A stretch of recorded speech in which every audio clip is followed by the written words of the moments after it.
Hello friends, welcome back to Vishruta creative logs. ಇವತ್ತು ತುಂಬ ರುಚಿಯಾದಂತಹ ಬೇಕ್ರಿ ಸ್ಟೈಲಲ್ಲಿ ನಾವು ಖಾರ ಬುಂದಿನ ಹಾಗೂ ಹೋಟೆಲ್ ಸ್ಟೈಲಲ್ಲಿ ಬಿಸಿಬೇಳೆ ಬಾತನ್ನು ಯಾವ ರೀತಿ ಮನೆಯಲ್ಲೇ ಮಾಡ್ಕೋಬೋದು ಅಂತ ತೋರಿಸ್ತೀನಿ. ಅದಕ್ಕೂ ಮೊದಲು ಯಾರಾದರೂ ನಮ್ಮ ಚಾನಲ್ನ ಹೊಸದಾಗಿ ನೋಡ್ತಾ ಇದ್ದರೆ ಈಗಲೇ ಸಬ್ಸ್ಕ್ರೈಬ್ ಮಾಡ್ಕೊಳ್ಳಿ ಹಾಗೂ ಪಕ್ಕದಲ್ಲಿರೋ ಬೆಲ್ಲೈಕಾನನ್ನು ಕೂಡ ಕ್ಲಿಕ್ ಮಾಡಿ. ಹಾಗೆ ಮಾಡೋದ್ರಿಂದ ನನ್ನ ಎಲ್ಲ ವೀಡಿಯೋಸ್ ನಿಮ್ಮ ಮೊಬೈಲ್ಗೆ ನೋಟಿಫಿಕೇಷನ್ ಬರುತ್ತೆ. ಓಕೆ ಫ್ರೆಂಡ್ಸ್, ಹಾಗಾದರೆ ಯಾವ ರೀತಿ ಮಾಡೋದು ಅಂತ ತೋರಿಸ್ತೀನಿ, ನೋಡೋಣ ಬನ್ನಿ. ತುಂಬಾ ಗರಿ ಗರಿಯಾಗಿ ನೋಡಿ ಎಷ್ಟು ಚೆನ್ನಾಗಿ ಬಂದಿದೆ. ಸೊ ಈಗ ಇದನ್ನು ನಾನು ಯಾವ ರೀತಿ ಮಾಡೋದು ಅಂತ ತೋರಿಸ್ತೀನಿ. ನಾನಿಲ್ಲಿ 2 ಕಪ್ಪು ಕಡಲೆ ಹಿಟ್ಟನ್ನು ತಗೊಂಡಿದ್ದೀನಿ. ಇದಕ್ಕೆ 2 ಸ್ಪೂನು ಅಕ್ಕಿ ಹಿಟ್ಟನ್ನು ಹಾಕ್ಕೊತಾ ಇದ್ದೀನಿ. ಅಕ್ಕಿ ಹಿಟ್ಟಿಲ್ಲ ಅಂತಂದರೆ ನೀವು ಕಾರ್ನ್ ಫ್ಲೋರ್ ಕೂಡ ಯೂಸ್ ಮಾಡ್ಬೋದು. ಹಾಗೆ ಸ್ವಲ್ಪ ಉಪ್ಪನ್ನು ಕೂಡ ಸೇರಿಸ್ಕೊಂಡು ಒಂದು ಚಿಟಿಕೆ ಸೋಡಾ ಬೇಕಾದರೆ ಹಾಕ್ಕೊಳ್ಳಿ. ಬೇಕು ಅಂದರೆ ಹಾಕ್ಕೋಬೋದು, ಇಲ್ಲ ಅಂದರೆ ಹಾಗೆ ಕೂಡ ಮಾಡ್ಕೋಬೋದು. ಈಗ ಸ್ವಲ್ಪನೇ ನೀರನ್ನು ಸೇರಿಸ್ಕೊಳ್ತಾ ಇದನ್ನು ನೋಡಿ ಈ ರೀತಿ ಮಿಕ್ಸ್ ಮಾಡ್ಕೊಳ್ಳಿ. ತೀರಾ ತೆಳ್ಳಗೂ ಇರಬಾರ್ದು, ತುಂಬಾ ಗಟ್ಟಿಯಾಗೂ ಕೂಡ ಇರಬಾರ್ದು. ನಾವು ಬೂಂದಿಗೆ ಹಾಕೋವಾಗ ಈಸಿಯಾಗಿ ಅದು ಕೆಳಗಡೆ ಬೀಳೋ ಥರ ಇರಬೇಕು. ನೋಡಿಕೊಂಡು ಕಲಿಸ್ಕೊಳ್ಳಿ. ಈ ಕನ್ಸಿಸ್ಟೆನ್ಸಿಯಲ್ಲಿದ್ದರೆ ಸಾಕು. ನೋಡಿ ಈ ರೀತಿ ಸ್ಪೂನಿಂದ ಹಾಕೋವಾಗ ಈಸಿಯಾಗಿ ಅದು ಕೆಳಗಡೆ ಬೀಳಬೇಕು. ಈಗ ನಾನು ಸ್ಟವ್ ಮೇಲೆ ಒಂದು ಬಾಣಲಿನ ಇಟ್ಕೊಂಡು ಎಣ್ಣೆನ ಬಿಸಿಗೆ ಇಟ್ಕೊಂಡಿದ್ದೀನಿ. ನಾವು ಈ ರೀತಿ ಹಾಕ್ತಲೇ ಅದು ಎಣ್ಣೆಯಲ್ಲಿ ಹಿಟ್ಟನ್ನು ಹಾಕ್ತಿದ್ದಾಗೇ ಮೇಲೆಗೆ ತೇಲಿ ಬರಬೇಕು, ಅಷ್ಟು ಬಿಸಿ ಇರಬೇಕು ಎಣ್ಣೆ. ಈಗ ನೋಡಿ ನಾನು ಈ ರೀತಿ ಓಲಿರೋ ಅಂಥ ಸ್ಟೈನರ್ನ ತಗೊಂಡು ಅದರಲ್ಲಿ ಸೌಟಲ್ಲಿ ಹಾಕ್ಕೊಂಡು ಈ ರೀತಿ ಟ್ಯಾಪ್ ಮಾಡ್ತಾ ಇರಬೇಕು. ನಿಮ್ಮ ಹತ್ರ ಬೂಂದಿ ಮಾಡೋ ಅಂಥದ್ದಿದ್ದರೆ ಜಾಲರಿ ಅದರಲ್ಲೇ ಹಾಕ್ಕೋಬೋದು. ಇಲ್ಲ ಅಂತಂದರೆ ಈ ರೀತಿ ನಾವು ಬೋಂಡ ಎಲ್ಲ ತೇಲ್ಸೋವಾಗ ಯೂಸ್ ಮಾಡ್ತೀವಲ್ಲ ಜಾಲರಿ, ಅದರಲ್ಲಿ ಬೇಕಾದ್ರೂ ಈ ರೀತಿ ಹಾಕ್ಕೊಳ್ಳಿ. ಹೀಗೆ ಹಾಕ್ಕೊಂಡು ಸ್ವಲ್ಪ ಕಲರ್ ಚೇಂಜ್ ಆಗೋವರೆಗೂ ಕೂಡ ಫ್ರೈ ಮಾಡ್ಕೊಳ್ಳಿ. ನಾವು ಈ ರೀತಿ ಜಾಲರಿಯಲ್ಲಿ ತೆಗಿಯೋವಾಗ ಅದು ಸ್ವಲ್ಪ ಸೌಂಡ್ ಬರಬೇಕು, ಗರಿ ಗರಿಯಾಗಿ ಈ ರೀತಿ ಅಂದಾಗ ಅದು ಸೌಂಡ್ ಬರಬೇಕು. ನೋಡಿಕೊಂಡು ಈಗ ಇದನ್ನು ಸೈಡ್ಗೆ ತೆಗೆದಾಕ್ತಾ ಇದ್ದೀನಿ. ಇದೇ ರೀತಿ ಮಿಕ್ಕಿದ್ದೆಲ್ಲ ಹಿಟ್ಟನ್ನು ಕೂಡ ಹಾಕ್ಕೊಳ್ಳಿ. ಅದ್ರ ಮೇಲೆ ಹಿಟ್ಟನ್ನು ನಾವು ಟಚ್ ಮಾಡ್ದಿರ ಜಸ್ಟ್ ಈ ರೀತಿ ಟ್ಯಾಪ್ ಮಾಡಿಕೊಂಡೇ ಹಾಕ್ಕೋಬೇಕು. ದೋಸೆಗೆ ಅಂತೀವಲ್ಲ, ಆ ರೀತಿ ಏನಾದರೂ ನಾವು ಅದನ್ನು ಅಂದರೆ ಬೂಂದಿ ನೀಟಾಗಿ ಬರೋದಿಲ್ಲ, ಶೇಪ್ ಚೇಂಜ್ ಆಗೋಗುತ್ತೆ. ಸೊ ಅದನ್ನೆಲ್ಲ ಕೂಡ ಫ್ರೈ ಮಾಡ್ಕೊಂಡ್ಮೇಲೆ ಈಗ ನಾನು ಒಂದು ಸ್ವಲ್ಪ ಕಡಲೆ ಬೀಜ ಕೂಡ ಫ್ರೈ ಮಾಡ್ಕೊತಾ ಇದ್ದೀನಿ. ಕಡಲೆ ಬೀಜ ಕೂಡ ಚೆನ್ನಾಗಿ ಗರಿ ಗರಿಯಾಗಿ ಬರಬೇಕು. ಆ ರೀತಿ ಚೆನ್ನಾಗಿ ಫ್ರೈ ಮಾಡ್ಕೊಳ್ಳಿ. ಜಾಸ್ತಿ ಡಾರ್ಕ್ ಆಗೋವರೆಗೂ ನಾವು ಎಣ್ಣೆಯಲ್ಲೇ ಬಿಟ್ಟರೆ ಅದು ತಣ್ಣಗಾದ್ಮೇಲೆ ಇನ್ನೂ ಡಾರ್ಕ್ ಆಗೋಗುತ್ತೆ. ಸೊ ನೋಡಿಕೊಂಡು ಮೊದಲೇ ತೆಗೆದಾಕ್ಕೋಬೇಕು. ಕಡಲೆ ಬೀಜನ ಫ್ರೈ ಮಾಡ್ಕೊಂಡ್ಮೇಲೆ ಈಗ ಕಡಲೆಪಪ್ಪು ಅಂದರೆ ಹುರಿಗಡಲೆ ಅಂತೀವಲ್ಲ, ಅದನ್ನು ಕೂಡ ಫ್ರೈ ಮಾಡ್ಕೊಳ್ಳೋಣ ಸ್ವಲ್ಪ.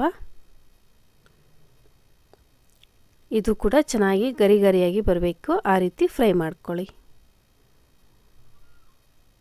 ಈಗ ಇದನ್ನು ಕೂಡ ಸೈಡ್ಗೆ ತೆಗೆದುಬಿಟ್ಟು ಒಂದು ಸ್ವಲ್ಪ ಕರಿಬೇವಿನ ಸೊಪ್ಪನ್ನು ಕೂಡ ಫ್ರೈ ಮಾಡ್ಕೊಳ್ಳೋಣ. ಕರಿಬೇವು ಸೊಪ್ಪು ಕೂಡ ಗರಿ ಗರಿಯಾಗಿ ಇರಬೇಕು. ಯಾವುದಾದ್ರೂ ಒಂದು ಮೆತ್ತಗಿದ್ರೂ ಕೂಡ ಫುಲ್ಲೆಲ್ಲ ಬೂಂದಿ ಕೂಡ ಮೆತ್ತಗಾಗಿ ಹೋಗ್ಬಿಡುತ್ತೆ. ಹಾಗಾಗಿ ಸ್ವಲ್ಪ ಹೊತ್ತು ಚೆನ್ನಾಗಿ ಗರಿ ಗರಿಯಾಗಿ ಆಗೋವರೆಗೂ ಫ್ರೈ ಮಾಡ್ಕೊಳ್ಳಿ. ಬೆಳ್ಳುಳ್ಳಿ ಟೇಸ್ಟು ಇಷ್ಟಪಡೋವಂಥವ್ರು ಬೆಳ್ಳುಳ್ಳಿನ ಕೂಡ ಒಟ್ಟು ತೆಗೆದೆ ಹಾಗೆಯೇ ಜಜ್ಜಿಕೊಂಡು ಸ್ವಲ್ಪ ಹಾಕ್ಕೊಂಡು ಫ್ರೈ ಮಾಡಿಕೊಂಡು ಹಾಕ್ಕೋಬೋದು. ಇಷ್ಟಪಡದೇ ಇರೋವಂಥವ್ರು ಈ ಟೇಸ್ಟು ಸ್ಕಿಪ್ ಮಾಡ್ಕೊಳ್ಳಿ. ಇದು ಕೂಡ ಚೆನ್ನಾಗಿ ರೋಸ್ಟ್ ಮಾಡಿಕೊಂಡೇ ಹಾಕ್ಕೊಳ್ಳಿ. ಈಗ ಎಲ್ಲದನ್ನು ಒಂದರಲ್ಲಿ ಹಾಕ್ಕೊಂಡ್ಮೇಲೆ ರುಚಿಗೆ ತಕ್ಕಷ್ಟು ಉಪ್ಪನ್ನು ಹಾಕ್ತಾಯಿದ್ದೀನಿ. ನಾವು ಬೂಂದಿಗೆ ಕಲಿಸ್ಕೊಳ್ಳೋವಾಗನೂ ಉಪ್ಪನ್ನು ಹಾಕಿರ್ತೀವಿ, ನೋಡಿಕೊಂಡು ಹಾಕ್ಕೊಳ್ಳಿ.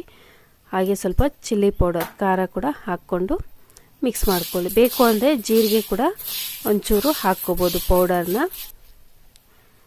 ನೋಡಿ ಈ ರೀತಿ ಅಂದರೆ ನೀಟಾಗಿ ಅದು ಪೌಡರ್ ಥರ ಆಗಬೇಕು. ಈ ರೀತಿ ಇದ್ದರೆ ಪರ್ಫೆಕ್ಟಾಗಿ ಬಂದಿದೆ ಅಂತ. ತುಂಬಾ ಈಸಿಯಾಗಿ ನಾವು ಮನೆಯಲ್ಲಿ ಈ ರೀತಿ ಮಾಡ್ಕೋಬೋದು. ನೀವು ಕೂಡ ಒಂದ್ಸಲ ಟ್ರೈ ಮಾಡಿ.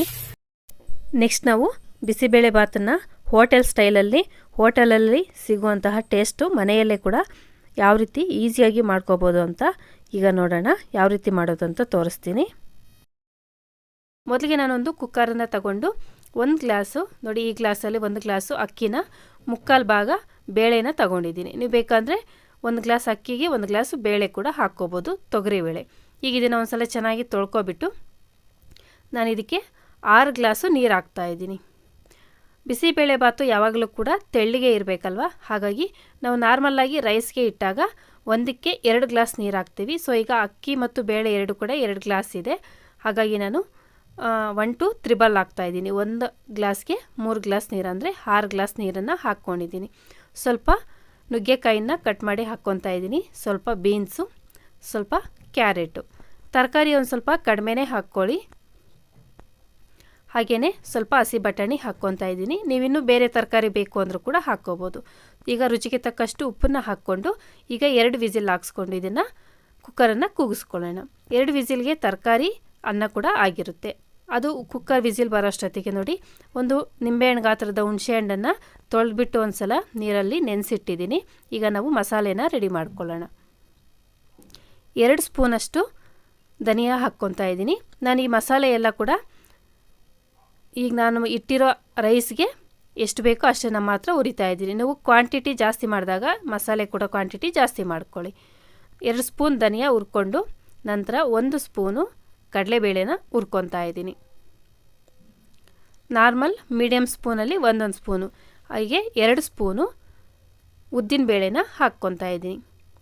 ಚೆನ್ನಾಗಿ ಗಮ್ಮನವರೆಗೂ ಹುರ್ಕೊಳ್ಳಿ, ಕೈ ಬಿಡದೆ ನೀಟಾಗಿ ಹುರ್ಕೊಳ್ಳಿ. ನೋಡಿ ಈಗ ಕಲರ್ ಚೇಂಜ್ ಆದಮೇಲೆ ಈಗ 1 ಸ್ಪೂನು ಜೀರಿಗೆ, ಸ್ವಲ್ಪ ಚಕ್ಕೆ, ಲವಂಗ, 10 ಕಾಳುಮೆಣಸು ಇದನ್ನು ಕೂಡ ಒಂದು ಸ್ವಲ್ಪ ಹುರ್ಕೊಳ್ಳೋಣ. ಇದನ್ನೆಲ್ಲ ಕೂಡ ನಾನು ಡ್ರೈ ರೋಸ್ಟ್ ಮಾಡ್ತಾಯಿದ್ದೀನಿ. 1 ಸ್ಪೂನು ಅಕ್ಕಿನ ಹುರ್ಕೊತಾ ಇದ್ದೀನಿ. ಅಕ್ಕಿ ಹಾಕೋದ್ರಿಂದ ಕೂಡ ತುಂಬಾ ಟೇಸ್ಟ್ ಆಗಿರುತ್ತೆ. ಇದು ಕೂಡ ಸ್ವಲ್ಪ ವೈಟಾಗಿ ಆಗುತ್ತಲ್ವ, ಆ ರೀತಿ ಆದಮೇಲೆ ತೆಗೆದುಬಿಟ್ಟು ಈಗ ರುಚಿಗೆ ನಮಗೆ ಎಷ್ಟು ಬೇಕೋ ಖಾರಕ್ಕೆ ಅಷ್ಟು ಮೆಣಸಿನ್ಕಾಯಿನ ಹಾಕ್ಕೊತಾ ಇದ್ದೀನಿ. ನಾವು ಖಾರ ಕಡಿಮೆ ತಿನ್ನೋದ್ರಿಂದ ನಾನು ಬರೀ ಬಾಡಿಗೆ ಮೆಣಸಿನ್ಕಾಯಿನ ಮಾತ್ರ ಒಂದು 10ರಿಂದ 12 ಮೆಣಸಿನ್ಕಾಯಿ ಸೇರಿಸ್ಕೊಂಡಿದ್ದೀನಿ. ನಿಮಗಿನ್ನೂ ಖಾರ ಜಾಸ್ತಿ ಬೇಕು ಅಂದರೆ ಖಾರ ಮೆಣಸಿನ್ಕಾಯಿ ಕೂಡ ಹಾಕ್ಕೊಳ್ಳಿ, ಅಂದರೆ ಗುಂಟೂರು ಮೆಣಸಿನ್ಕಾಯಿನ ಹಾಕ್ಕೊಳ್ಳಿ.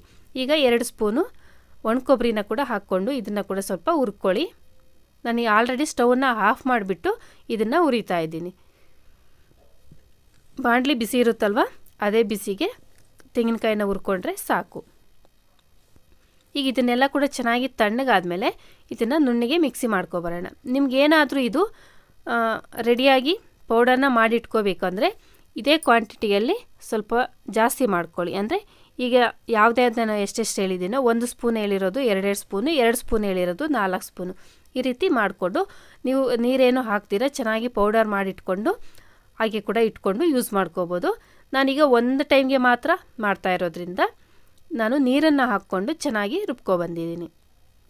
ನಿಮಗೆ ರೆಡಿಯಾಗಿ ಪೌಡರ್ನ ಮಾಡ್ಕೋಬೇಕು ಅಂದರೆ ನೀರು ಹಾಕದೆ ಪೌಡರ್ ಮಾಡಿಟ್ಕೊಂಡು ಯಾವಾಗ ಮಾಡ್ತೀರೋ ಆವಾಗ ಯೂಸ್ ಮಾಡ್ಕೋಬೋದು. ಈಗ ಇದನ್ನು ರುಬ್ಕೊಂಡ್ಮೇಲೆ ನೋಡಿ ವಿಸಿಲ್ ಬಂದಾಗಿದೆ, ತಣ್ಣಗಾಗಿದೆ ಕುಕ್ಕರು. ಈಗ ಇದೆಲ್ಲ ಕೂಡ ಚೆನ್ನಾಗಿ ಬೆಂದಿದೆ ನೋಡಿ. 6 ಗ್ಲಾಸ್ ನೀರು ಹಾಕಿದ್ರು ಕೂಡ ಅಷ್ಟೇನು ತೆಳ್ಳಗಿಲ್ಲ ಅಲ್ವಾ, ನಮಗಿನ್ನೂ ಕೂಡ ತೆಳ್ಳಗೆ ಬೇಕಾಗುತ್ತೆ. ಬೇಕು ಅಂದರೆ ನಾವು ನೀರನ್ನು ಮತ್ತೆ ಸೇರಿಸ್ಕೋಬೋದು. ಈಗ ಮಸಾಲೆನ ಮಿಕ್ಸ್ ಮಾಡ್ಕೊಳ್ಳೋದಕ್ಕೆ ಅದೇ ಬಾಣಲಿಯಲ್ಲಿ ನಾನು ಮಸಾಲೆನ ಒಗ್ಗರಣೆ ಹಾಕ್ಕೊಂಡು ಮಸಾಲೆನ ಹಾಕ್ಕೊಳ್ಳೋಣ. 1-2 ಸ್ಪೂನು ಎಣ್ಣೆನ ಹಾಕ್ಕೊಂಡು ಸಾಸಿವೆ ಹಾಕ್ತಾಯಿದ್ದೀನಿ. ಸಾಸಿವೆ ಸ್ವಲ್ಪ ಚಿಟಪಟ ಅಂದಮೇಲೆ ಕರಿಬೇವು ಹಾಗೆಯೇ ಈರುಳ್ಳಿನ ಸೇರಿಸ್ಕೊತಾ ಇದ್ದೀನಿ. ಇದನ್ನು ಸ್ವಲ್ಪ ಚೆನ್ನಾಗಿ ಫ್ರೈ ಮಾಡ್ಕೊಳ್ಳೋಣ.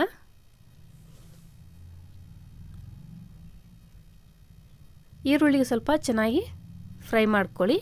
ನಿಮ್ಮ ಹತ್ರ ನಾಟಿ ಈರುಳ್ಳಿ ಸಣ್ಣದು ಬರುತ್ತಲ್ಲ ಅದಿದ್ದರೆ ಅದನ್ನು ಹಾಕ್ಕೊಳ್ಳಿ, ಇನ್ನೂ ಚೆನ್ನಾಗಿರುತ್ತೆ ಟೇಸ್ಟು. ಇದನ್ನು ಸ್ವಲ್ಪ ಹೊತ್ತು ಚೆನ್ನಾಗಿ ರೀತಿ ಫ್ರೈ ಮಾಡ್ಕೊಂಡ್ಮೇಲೆ ನೀವು ಕ್ಯಾಪ್ಸಿಕಮ್ ಕೂಡ ಸೇರಿಸ್ಕೋಬೋದು ಬೇಕು ಅಂದರೆ. ಈಗ ನಾನು ರುಬ್ಬಿಟ್ಕೊಂಡಿರೋಂಥ ಮಸಾಲೆನ ಇದಕ್ಕೆ ಸೇರಿಸ್ಕೊಂಡು 1-2 ನಿಮಿಷ ಚೆನ್ನಾಗಿ ಎಣ್ಣೆಯಲ್ಲಿ ಫ್ರೈ ಮಾಡ್ಕೊಳ್ಳಿ. ಎಣ್ಣೆಯಲ್ಲಿ ಫ್ರೈ ಮಾಡೋದ್ರಿಂದ ಟೇಸ್ಟ್ ಅನ್ನೋದು ಚೆನ್ನಾಗಿರುತ್ತೆ. 1-2 ನಿಮಿಷ ಈ ರೀತಿ ಎಣ್ಣೆಯಲ್ಲೇ ಫ್ರೈ ಮಾಡ್ಕೊಳ್ಳಿ.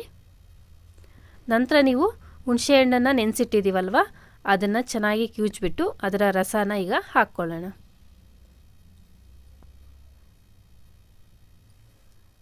ಹುಣಸೆಹಣ್ಣು ರಸನ ಸೇರಿಸ್ಕೊಂಡು ನಿಮಗೆ ನೀರು ಇನ್ನೂ ಸ್ವಲ್ಪ ತೆಳ್ಳಗೆ ಬೇಕು ಅಂದರೆ ಈಗ ಬೇಕಾದರೆ ಸೇರಿಸ್ಕೊಳ್ಳಿ ಇನ್ನೂ ಸ್ವಲ್ಪ ನೀರನ್ನು. ನಾವು ಮಸಾಲೆನ ಚೆನ್ನಾಗಿ ಕುದಿಸ್ಕೊಂಡು ನಂತರ ರೈಸ್ಗೆ ಮಿಕ್ಸ್ ಮಾಡೋದ್ರಿಂದ ಈ ಟೈಮಲ್ಲಿ ನಮಗೆ ಎಷ್ಟು ನೀರು ಬೇಕೋ ಅಷ್ಟು ನೀರನ್ನು ಹಾಕ್ಕೊಂಡು ಚೆನ್ನಾಗಿ ಕುದಿಸ್ಕೋಬೇಕು. ಈಗ ಇದಕ್ಕೆ ನಾನು ರುಚಿಗೆ ತಕ್ಕಷ್ಟು ಉಪ್ಪು ಹಾಕ್ತಾಯಿದ್ದೀವಿ. ರೈಸ್ಗೆ ತರಕಾರಿಗೆ ಆಲ್ರೆಡಿ ಉಪ್ಪು ಹಾಕಿರೋದ್ರಿಂದ ಈ ಮಸಾಲೆಗೆ ನಮಗೆ ಎಷ್ಟು ಬೇಕೋ ಅಷ್ಟನ್ನು ಮಾತ್ರ ಉಪ್ಪನ್ನು ಸೇರಿಸ್ಕೊಂಡು ನೋಡಿ ಚೆನ್ನಾಗಿ ಕುದೀತಾ ಇದೆ ಅಲ್ವಾ. ಈಗ ಕುದಿಸಿರೋದನ್ನು ರೈಸ್ಗೆ ನಾನು ಇದನ್ನು ಮಿಕ್ಸ್ ಮಾಡ್ತಾಯಿದ್ದೀನಿ. ಈಗ ನೀವು ಒಂದು ಸಲ ಚೆನ್ನಾಗಿ ಮಿಕ್ಸ್ ಮಾಡ್ಕೊಂಡ್ಮೇಲೆ ಇನ್ನೂ ಸ್ವಲ್ಪ ತೆಳ್ಳಗೆ ಬೇಕು ಅಂದರೆ ಬಿಸಿ ನೀರನ್ನು ಕಾಯಿಸ್ಕೊಂಡು ಹಾಕ್ಕೊಳ್ಳಿ. ತಣ್ಣೀರನ್ನು ಯಾವುದೇ ಕಾರಣಕ್ಕೂ ಮಿಕ್ಸ್ ಮಾಡಬೇಡಿ. ತಣ್ಣೀರನ್ನು ಹಾಕೋದ್ರಿಂದ ಟೇಸ್ಟು ಚೆನ್ನಾಗಿರೋದಿಲ್ಲ ಮತ್ತು ರೈಸ್ ಎಲ್ಲ ಕೂಡ ನುಣ್ಣಗೆ ಆಗಿಬಿಡುತ್ತೆ, ಚೆನ್ನಾಗಿರೋದಿಲ್ಲ. ಹಾಗಾಗಿ ಬಿಸಿನೀರನ್ನು ಸೇರಿಸ್ಕೊಳ್ಳಿ. ನಾನು ನೋಡಿ ಬಿಸಿನೀರು ಸೈಡಲ್ಲಿ ಕಾಯಿಸಿಟ್ಕೊಂಡಿದ್ದೆ, ಅದನ್ನು ಸೇರಿಸ್ಕೊತಾ ಇದ್ದೀನಿ. ಬಿಸಿಬೇಳೆಬಾತು ಆದಷ್ಟು ಸ್ವಲ್ಪ ನೀರಾಗಿ ಮಾಡ್ಕೊಳ್ಳಿ. ಅದು ತಣ್ಣಗಾಗೋಷ್ಟೊತ್ತಿಗೆ ಇನ್ನೂ ಸ್ವಲ್ಪ ಗಟ್ಟಿ ಬಂದುಬಿಡುತ್ತೆ. ಹಾಗಾಗಿ ಸ್ವಲ್ಪ ತೆಳ್ಳಗೇನೆ ಮಾಡ್ಕೊಳ್ಳಿ. ಈ ಸ್ಟೇಜಲ್ಲಿ ಒಂದು ಸಲ ಉಪ್ಪು ಖಾರ ಚೆಕ್ ಮಾಡ್ಕೊಳ್ಳಿ. ಬೇಕು ಅಂದರೆ ನಾವು ಉಪ್ಪು ಕಡಿಮೆ ಇದ್ದರೆ ಈಗ ಸೇರಿಸ್ಕೋಬೋದು. ನಾವು ಮಸಾಲೆ ಎಲ್ಲ ಹಾಕಿರೋದ್ರಿಂದ ಒಂದು 2 ನಿಮಿಷ ಇದನ್ನು ಸ್ವಲ್ಪ ಹೊತ್ತು ಕುದಿಸ್ಕೊಂಡು ಸ್ಟವನ್ನು ಆಫ್ ಮಾಡಿಕೊಂಡ್ರೆ ಬಿಸಿಬೇಳೆಬಾತು ಅನ್ನೋದು ಪರ್ಫೆಕ್ಟಾಗಿ ಈಗ ರೆಡಿ ಆಗುತ್ತೆ. ಒಂದು 2 ನಿಮಿಷ ನಾನು ಇದನ್ನು ಕುದಿಸ್ಕೊಂಡು ಕುಕ್ಕರ್ ಲಿಡ್ಡನ್ನು ನೋಡಿ ಸ್ಟವ್ ಆಫ್ ಮಾಡಿದ್ದೀನಿ. ಈಗ ಲಿಡ್ಡನ್ನು ಕ್ಲೋಸ್ ಮಾಡಿ ಒಂದು 2 ನಿಮಿಷ ಹಾಗೇ ಬಿಟ್ಬಿಡ್ತೀನಿ. ನಂತರ ನಾವು ಇದನ್ನು ಸರ್ವ್ ಮಾಡ್ಕೊಳ್ಳೋಣ. ಓಕೆ ಫ್ರೆಂಡ್ಸ್, ಇವತ್ತಿನ ಈ ವಿಡಿಯೋ ನಿಮಗೆ ಇಷ್ಟ ಆದರೆ ಲೈಕ್ ಮಾಡಿ, ಶೇರ್ ಮಾಡಿ, ಹಾಗೂ ಯಾರಾದರೂ ನಮ್ಮ ಚಾನಲ್ನ ಹೊಸದಾಗಿ ನೋಡ್ತಾ ಇದ್ದರೆ ಪ್ಲೀಸ್ ಸಬ್ಸ್ಕ್ರೈಬ್ ಮಾಡಿಕೊಂಡು ನೋಡಿ. ಹಾಗೆ ಪಕ್ಕದಲ್ಲಿರೋ ಬೆಲ್ ಐಕಾನನ್ನು ಕೂಡ ಕ್ಲಿಕ್ ಮಾಡಿ. ನೆಕ್ಸ್ಟ್ ವಿಡಿಯೋದಲ್ಲಿ ನಾನು ಮತ್ತೆ ಸಿಗ್ತೀನಿ. ಬಾಯ್.